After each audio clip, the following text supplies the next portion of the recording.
तुमच्याही शेळ्या किंवा तुमची पिल्लं उन्हामध्ये बसतात का किंवा उन्हामध्ये उभा राहतात का? तर नमस्कार मित्रांनो, मी रोहित गुंड पाटील स्वागत करतो तुमचं गुंड पाटील गोट फार्ममध्ये.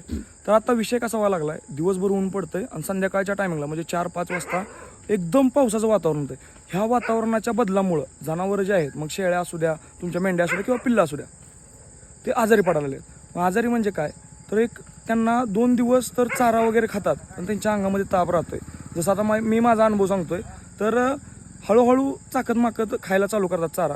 जसं बघायला गेलं तर 2 दिवसानंतर खायचंच पूर्ण बऱ्यापैकी बंद करतात. मग आपण काय करतो, तर टेम्परेचर आलं की जुलाब लागतात. जुलाब आले की आपण काय करतो की कुठं जुलाबाची गोळी द्या किंवा तापाची गोळी द्या, हे हे ट्रीटमेंट घेतो. पण असं न करता लवकरात लवकर डॉक्टरांना बोलवायचं, रक्त चेक करायचं, बाबा काय झाले काय नाही. कारण मी हा मूर्खपणा केला आहे की स्वतः मी इंजेक्शन वगैरे देतो.